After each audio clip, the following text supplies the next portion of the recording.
Today I'm reacting to your wrestling hot takes. And I'm gonna warn you right now, this is the hashtag We Want Cody episode of hot takes because it seems like the whole situation with Cody Rhodes, The Rock, Roman Reigns is the only thing that people can talk about right now. Now I do this video series once a week to give you all an opportunity and a platform to be able to sound off about the world of professional wrestling. So if you want to be part of next week's hot takes video, make sure that you're following me on X. The link will be in the description of this video, and I ask for your hot takes on there every Thursday. And as always, don't forget to subscribe to the channel, ring the bell for notifications. If you're a wrestling fan, I know that you're gonna fall in love with this channel because we upload daily wrestling content. All right, let's get to these heated hot takes. Hey, this one comes from our friendly neighborhood Chris Van Vliet, who says, what if The Rock's plan was to turn heel? Whether it's The Rock's plan or not, he already is, at the very least, with the hardcore. What I will say is that the WWE YouTube channel, for the most part, is filled with a lot of casual viewers of WWE, not like the hardcore nerds like us.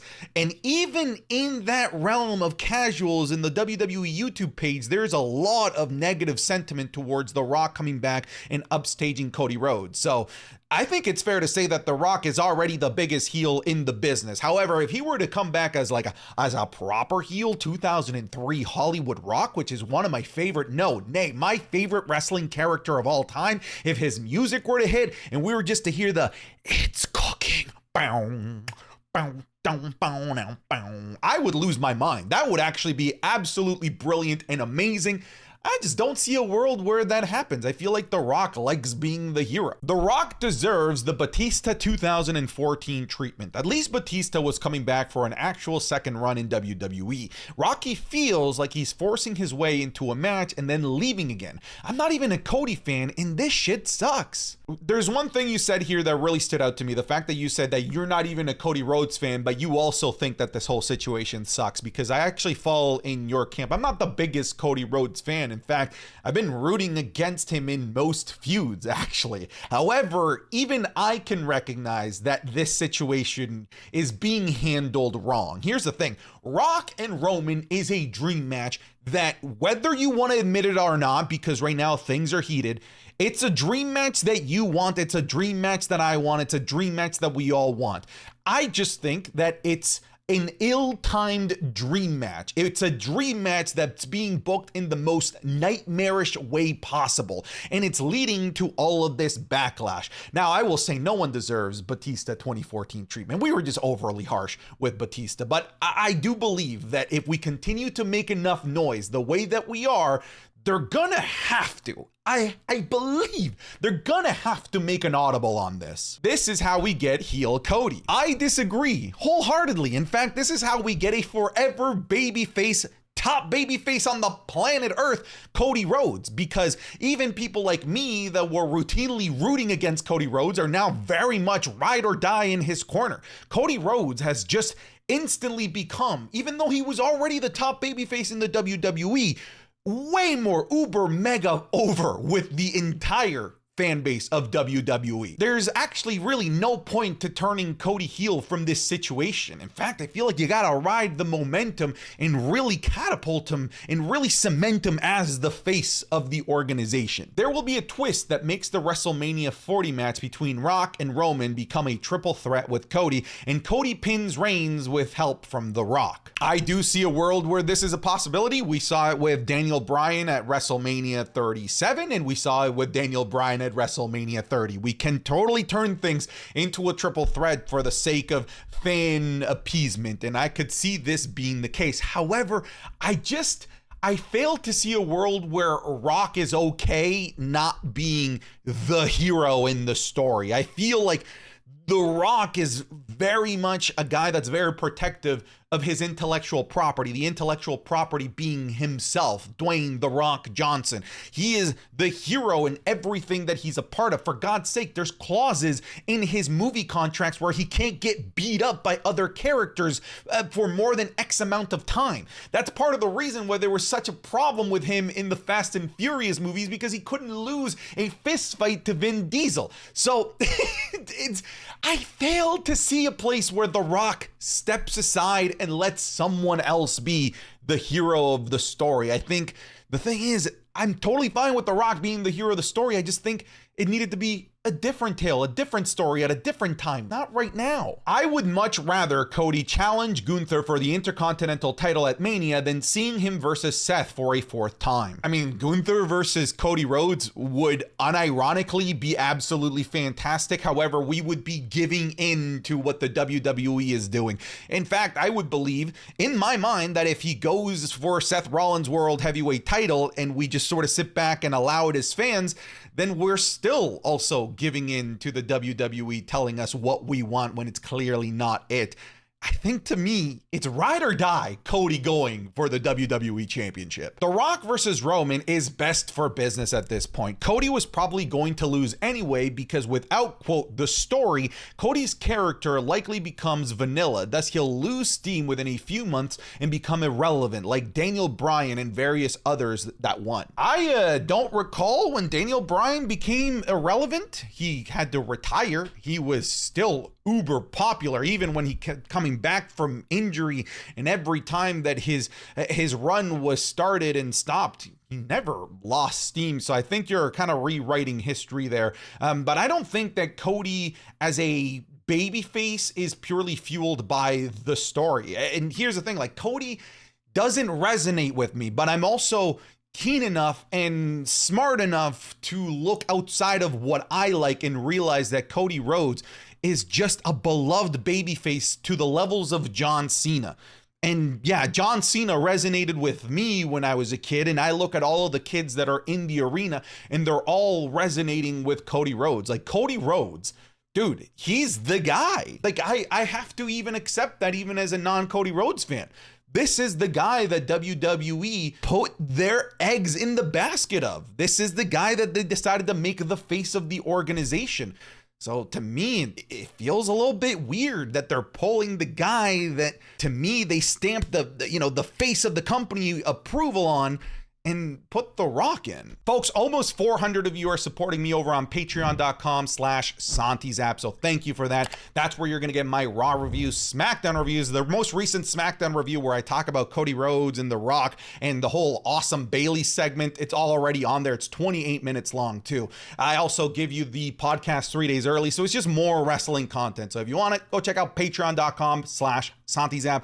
The link is in the description, at the very top of the description, or in the pinned comment. Okay, I'm done with the sellout. Look, I'm just trying to do this as a full-time basis. Don't hate the player, hate the game. Back to the video. The WWE intentionally rock blocking, by the way, that's a hilarious term, rock blocking. The WWE intentionally rock blocking Cody has the potential of a Daniel Bryan WrestleMania 30-like story if the crowds get hot enough. That last portion of what you said there is the most important part. Right now, #WeWantCody is the biggest trending hashtag on social media. However, social media in many cases can be loud, but it can be a very loud minority. Unless these chants, unless this displeasure actually translates on television, in house shows, on Raw, SmackDown, on tonight's NXT Vengeance Day, then they're not gonna do anything about it. That's why the Daniel Bryan movement worked, because it just wasn't people spewing gas on social media. It was people actually taking to these arenas and making their voices heard. And if that's what ends up happening here, at the end of the day, the WWE wants to do what's best for business, and what's best for business is usually what the overall majority of fans want, and there's no better canary in the coal mine than the actual live audience. So if the live audience gets as heated as the internet has, then I could definitely see a world where they pivot a la WrestleMania 30. Even though Rock versus Roman is huge, having Cody win the Royal Rumble and point at Roman telling him he's going after him was pointless, because now they have Cody go after the title he didn't even want. Cody deserves better than this. This right here is actually the fundamental problem with all of this. It's just very ill-timed, poor booking. Had The Rock come back and made this huge return against Roman Reigns before Cody won the Royal Rumble, I think the narrative and the atmosphere would be entirely different. I don't think that it would be this hostile. However, you're right. Why have Cody win the Rumble, point at Roman, even have a promo where he says, that's the title that I want, only for him to not pursue that? I'm with you. That's That's kind of the mind-boggling thing and the catalyst of why all of this is so poorly booked. Cody's next chapter in his story should be a vendetta against the Anoa'i family. Use this setback as fuel for a new, slightly darker and more bitter version of his character, where he wants to take everything from the family who he sees as screwing him 2 years running. I will once again say I don't see a world where Cody Rhodes ever turns heel, but this is actually like pretty awesome headcanon, because if you really look at things, Cody Rhodes was trying to topple and dethrone the leader of the Bloodline and the Bloodline, and now he has to step aside for a member of the Bloodline. This is actually like really interesting stuff for maybe some fantasy booking. I just don't see it happening because I think Cody Rhodes has been dead pegged as the next coming of Cena, the forever babyface that will never, turn to the hate or anything like that. Second biggest screw job in WWE history. I mean, we'll see how this all plays out, but if it plays out the way that WWE was intending it for it to play out, then it might end up being one of the biggest screw jobs in the eyes of fans. Well, let's let it play out before we start calling this the screw job. There's nothing wrong with Rock versus Roman, just the way they went about booking it was bad. This right here, I'm with you. I want Rock versus Roman. I think it is disingenuous of people to say they don't want Rock versus Roman, considering we've been clamoring for this since 2015, and then we were clamoring for it for the past 4 years of the Tribal Chief run, and we were really demanding it at last year's Royal Rumble when Sami Zayn was getting beat up and maybe having Rock versus Roman at WrestleMania 39. Don't forget that. We wanted that, and we're getting it. It's just being delivered so poorly. It's like being given a beautiful steak, but being given a paper plate and paper cutlery, because now it makes it really difficult for you to be able to enjoy that steak that you were really looking forward to. The crossover of TNA, Jordynne Grace, was a bigger impact than Sasha Banks' return would have ever been at the Rumble. Hey, I like this. I like that we're stepping away from the Cody Rock Roman stuff. Let's talk about something else real quick, because I actually think that you're right here, especially if this small collaboration between TNA and WWE opens up something bigger, opens up the forbidden door, if you wanted to call it that, and opens up an opportunity for more collaboration. If that actually ends up happening, then yeah, this is bigger than honestly most free agents coming into the WWE, because this type of crossover just opens up a decade's worth of opportunities for the WWE and for TNA. Roman is certainly breaking Hogan's record now. I mean, maybe a lot of people are like, well, for sure Roman Reigns is gonna win. Are you positive? Are you really, like, when you look deep down into your soul, if we were to get The Rock versus Roman Reigns, are you willing to bet everything that you own, mortgage a second home, and bet it all on Roman Reigns? Because I'm not, because I think that there's a strong possibility that The Rock wins. Do you really believe that there's zero chance that he doesn't? Because I think there's a world where The Rock might believe that people want to see him as champion, and he's above everyone in the WWE in terms of decision making. It's been made very clear to us.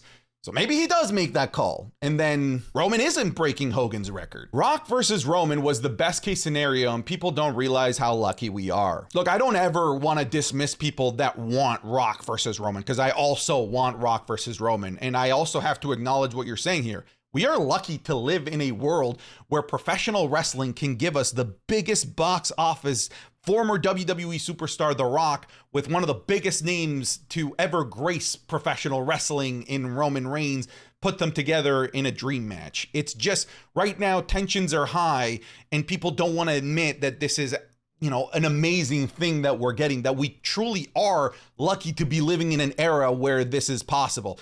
But it's just been delivered so poorly, which is why we're in this situation. But I acknowledge that, yeah, man, we're lucky fans that this is even a possibility. They just needed to do it better. Time to kill WrestleMania as a concept. Having this, quote, the biggest match / moment needs to be at this specific event, end quote, kills any reason to have any title matches at other events the rest of the year. I'm trying to decipher really what you mean, because I think there's something interesting here, because now it begs the question, WrestleMania. What should be at WrestleMania? Should WrestleMania be the biggest money-making match possible, the biggest match to gain the most mainstream appeal, Or should we give at WrestleMania the best possible match based on everything that we've done collectively as a unit leading into WrestleMania?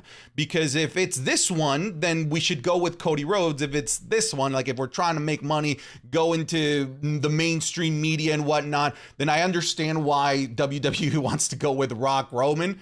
So it'd be interesting to understand what the WWE sees as like what their end goal is with WrestleMania. Rock versus Roman is the correct decision. Roman was never going to get this close to Hogan just to end up losing to Cody. And Rock is part of the family. He had to get involved with the Bloodline and have his match with Roman. This is the perfect time to do it. I agree with the portion where you say that Rock is part of the family. He had to get involved with the Bloodline at some point or another. It's the reason why we all wanted it last year. It's the reason why so many of us still want it. We just believe that it's not the right time to do it. So I actually completely disagree with your last portion of the statement where you say this is the perfect time to do it, because wrong. The perfect time to do it was actually last year, not at this time.